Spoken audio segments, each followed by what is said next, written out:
பலரும் கடுமையா விமர்சனம் பண்ணாலும் தோனியோட ரசிகர்கள் எண்ணிக்கை இன்னும் கொஞ்சம் கூட குறையவே இல்லைன்றத அவரோட ரசிகர்கள் சோஷியல் மீடியாஸ் மூலமா ப்ரூவ் பண்ணிட்டு இருக்காங்க. சோஷியல் மீடியாஸ்ல அதிகமா கவனிக்கப்படும் கிரிக்கெட் வீரர்கள்ல முதல் நபரா இருக்கிற தோனி கண் அசைச்சா கூட அது சமூக வலைதளங்கள்ல பெரிய அளவுக்கு வைரல் ஆகுறது எல்லாருக்குமே தெரிஞ்ச விஷயம் தான். 3 நாளைக்கு முன்னாடி கூட தோனி தரையில உட்கார்ந்து கார் ஓட்டி விளையாடினது உலகம் முழுக்க வைரல் ஆச்சு. இத ஒரு பெஸ்ட் எக்ஸாம்பிளா சொல்லலாம். நடப்பு IPL தொடர்ல சொல்லிக்கிற அளவுக்கு தோனி விளையாடலைனாலும் சமூக வலைதளங்கள்ல அதிகம் விவாதிக்கப்படும் கிரிக்கெட் வீரர்கள் பட்டியல்ல தோனி முதலிடத்துல இருக்கிறதா கடந்த 3 நாளைக்கு முன்னாடி அறிவிப்புகள் வெளிவந்துச்சு. தோனியோட இன்ஸ்டாகிராம் பக்கத்தை கிட்டத்தட்ட 50 லட்சம் பேர் ஃபாலோ பண்றாங்க. ஆனா தோனி ஒரே ஒருத்தரை தான் ஃபாலோ பண்றாரு. யாருப்பா அவரு? தோனி ஃபாலோ பண்றவருக்கு அவர் என்ன பெரிய ஆளா அப்படின்னு நீங்க கேட்கலாம்.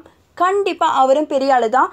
அவரு வேற யாரும் இல்லைங்க, பாலிவுட் சூப்பர் ஸ்டாரான அமிதாப் பச்சன். தோனியோட ஃபாலோவர்ஸ் லிஸ்ட்ல அமிதாப் பச்சனை தவிர வேற யாரும் இல்ல அப்படின்றது அமிதாப் பச்சனுக்கு கிடைச்ச இன்னொரு கௌரவம். சமூக வலைத்தளங்கள்ல அவ்வளவோ தலை காட்டாத தோனியை விட எப்போதுமே சோஷியல் மீடியாஸ்ல ரொம்ப பிஸியா இருக்கிற அமிதாப் பச்சனுக்கு குறைவான ஃபாலோவர்ஸ் இருக்காங்க அப்படிங்கிறது அடிஷனல் இன்ஃபர்மேஷன். இந்த நியூஸ் உங்களுக்கு பிடிச்சிருந்தா லைக் அண்ட் ஷேர் பண்ணுங்க. உங்க கருத்துக்களை கமெண்ட் பண்ணுங்க. மறக்காம NET TV4U சப்ஸ்கிரைப் பண்ணிடுங்க.